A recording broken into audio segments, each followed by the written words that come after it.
এই ছাদের আলো কত সুন্দর, কোষাগরি পূর্ণিমার ছাদের আলো, বলার ভাষা নেই আমার। আমি তো আজকের আর সারা রাত্রে জাগন ছিলাম।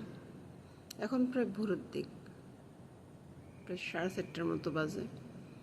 আর চাঁদের আলোটা কত সুন্দর জল জল করে উজ্জ্বল হয়ে আছে।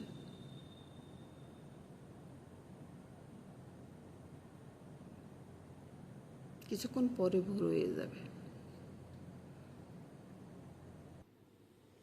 লক্ষ্মী মায়ের বাড়তে পারা দেখছি।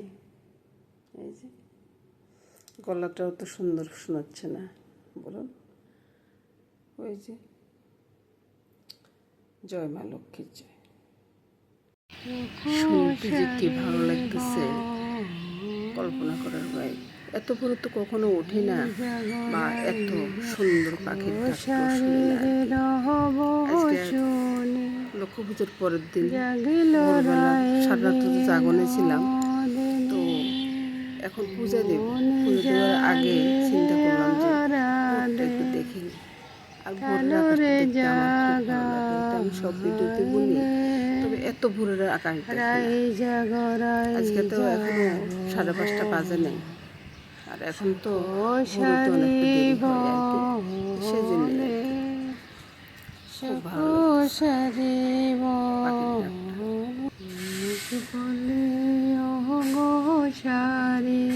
আপনারা কি শুনতেছেন? লক্ষ্মীর বাতিটা এখনো জ্বলতেছে, ঘরটা এখনো আছে। গিরিবরদারে জয় রাধা মাধব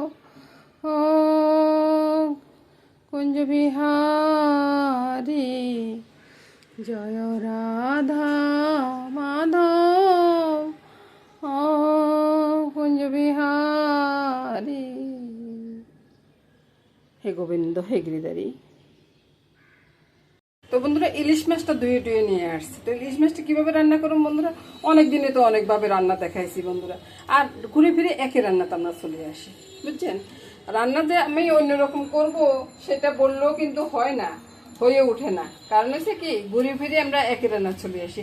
ইলিশ মাছ শস্য ইলিশ, বা ওই যে কি বলে, এদিকে ফিরো, তেলটা দিয়ে দিচ্ছি। তারপরে বন্ধুরা ওই যে কড়াইতে আমি দিয়ে দিলাম কালো জিরা দিয়ে সামান্য একটু চিনি দিব। এবার তো আমার বন্ধুরা বলবেন যে আপনি চিনি দিলেন কেন? চিনি দিলাম কালারটা সুন্দর হওয়ার জন্য। আপনারা চাইলে এভাবে কাজ করতে পারেন। জিরা বাটাটা দিয়ে দিলাম, স্বাদ অনুযায়ী নুনটা, তারপর হলো গিয়ে হলুদটা, তারপরে লঙ্কা মামনি মারো এনে লঙ্কাই তো নাই, লঙ্কা যা আছে তাই দিয়ে দিলাম আর কি। আচ্ছা বন্ধুরা, আপনাদেরকে না দেখায় আমি কাঁচা লঙ্কাটা দিয়ে দিচ্ছি আর কি। তো এইটা দেখানোর কি হইলো বলুন? এবার ভালো করে নেড়ে ছেড়ে আমি রান্নাটা সেরে নেব। তবে আমি আজকে মানে আগের দিন রান্নাটা করছি, পরের দিনে ভিডিওটা দিব আর কি। কারণ হইলো লক্ষ্মী পুজোতে আমাদের ওই যে ইলিশ মাছটা খেতেই হয় আর কি। তো সেই জন্য ইলিশ মাছটা রান্না করা, নাহলে এত মাংসের ভিতরে ইলিশ মাছের দরকার ছিল না আর কি। এবার ডিম আলো ইলিশ মাছ, তো ইলিশ মাছের একটু শক্ত না হইতে কিন্তু লাড়াছাড়া করা যাবে না। ডিম আলাগুলো আমি প্রথমে দিয়ে দিচ্ছি, দিয়ে এপিট ওপিট করে দিব। দেওয়ার পরে আমি ইয়া করে দিব আর কি, বাকিগুলো দেবো। ডিম আলাগুলো দিয়ে দিলাম, দিয়ে এবার আমি নেড়ে ছেড়ে দিব। তুমি চিকেন দিয়ে খাবে? তাহলে মাছটা কে খাবে? মা খাবে। কেন তুমি খাবে না কেন? তারপরে বাকি মাছগুলো দিয়ে দিচ্ছি, বুঝছেন? ডিমটা আরো যে ডিম আছে, ডিমটা আমি দিব কিনা সেটা চিন্তা করতেছি। আপনাদের মেশামশাই আবার এই ডিমটা পেঁয়াজ দিয়ে শুকনো খাইতে খুব ভালোবাসে আর কি, বুঝতেছো? আমার সারা জীবনটা চলে গেল, আর কেউ জানে না যে আমি কি দিয়ে ভাত খেতে ভালোবাসি আর কি। কিছু মানুষই জানে অবশ্য, যেমন আমার ছেলে কিছুটা জানে, তারপরে তোমার বাবু কিছুটা জানে, এখন তো তুমি অনেকটাই জানো। তো তোমার মতো করি মনে হয় আমার পছন্দটা কেউ অতটা ভালো জানে না আর কি।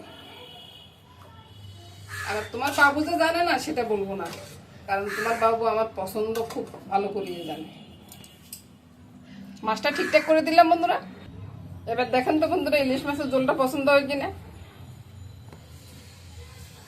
বুঝছেন বন্ধুরা, মনটাকে যতই সে বুঝাইতাম যে কারোর জন্য চিন্তা করতাম না, তারা তাড়াহুড়া করে রান্না করে চলে যাও, মনটা আর বুঝে কোথায় বলুন। ওই যে এখন আপনাদের মেসমশাইয়ের জন্য আমি পেঁয়াজ দিয়ে ইলিশ মাছের ডিমটা রান্না করব। এই তো বন্ধুরা মাছের ঝোলটা হয়ে গেছে, এবার মাছের ঝোলটা নামিয়ে নিচ্ছি। এবার নামানোর পরে দেখুন তো টলটলে একবারে ঝোল, গরম গরম ভাতের সাথে মাখবো আর দারুণভাবে খাবো বন্ধু। বুঝছেন বন্ধুরা, ওই যে ডিমটা আছে না, ডিমে এক কামড় দিব, আহ কি শান্তি কি শান্তি। এবার দেখুন ইলিশ মাছের ঝোলের কালারটা দারুণ হয়েছে না, খুব খেতে ইচ্ছে করতেছে না। তো বন্ধুরা এবার চলে আসুন আরেকটা রান্না করবো আর কি। ওই যে বললাম আপনাদের মেসমশাইয়ের জন্য একটু ডিম রান্না করব, এটা আপনাদের মেসমশাইয়ের খুব পছন্দের খাবার, বুঝছেন। তো পেঁয়াজটারে ভালো করে একটু কষলে কষলে মেখে নিচ্ছি, আর ডিমটা এখন গোটাই দেবো, ডিম পরে কাটবো আর কি। ওই দিনে আমি রান্না করছি এইভাবে রান্না করছি আর কি। তো এই যে কাঁচা লঙ্কা দিলাম, ওই দিন কিন্তু শুকনো লঙ্কা দিয়ে রান্না করছি, এই যে কাঁচা লঙ্কা দিলাম, একটু ভাজি ভাজি টাইপের হবে।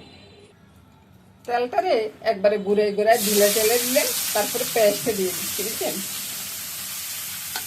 কটা কোথায় আজকে একটু ভাজি যাচ্ছে, কারণ হলো কি অনেক কাজ করতেছি এই তো, বুঝলেন তো। ওই যে ডিমটাও দিয়ে দিলাম, কিন্তু এখন কিন্তু আমি চামচ দিব না, এখন একটু উল্টে দিব। এই তো দেখলেন তো, একটু উল্টে দিলাম, আপনাদেরকে দেখাই নেই কিন্তু উল্টানোর সময় যদি পড়ে যায় তাহলে তো আপনারা তো আমারে বকবেন যে আপনি কি রান্না করেন এটা। এবার একটু ঢাকা দিয়ে রাখবো, তাহলে ডিমটা শক্ত হয়ে যাবে, বুঝছেন। এবার বলুন তো বন্ধুরা, গ্যাসটা এই টাইমে চলে যাওয়ার কথা। ওই যে এখন মামনি খবর বলতেছে দারোয়ানদের কাছে, তারপর আমি এভাবে ডিমটা কেটে দিচ্ছি, বুঝছেন। এভাবে ডিমটা কেটে ছোট করে দিলে সবার পাতে পাতে পড়বে, সবাই খেতে পারবে। আপনাদের মেসমশাই একজনে খাবে কেন, আমার কথাটা ঠিক আছে তো। এবার এগুলাকে মামনি ভাজি করে নেবে আর কি, ভাজি করে হয়তো একটা ছবি তুলে দিবে বা একটু দেখাই দিবে। আমি চলে যাচ্ছি বন্ধুরা, তো সবাই ভালো থাকুন। আচ্ছা ইলিশ মাছের ঝোলটা আবার একটু দেখাই দিই।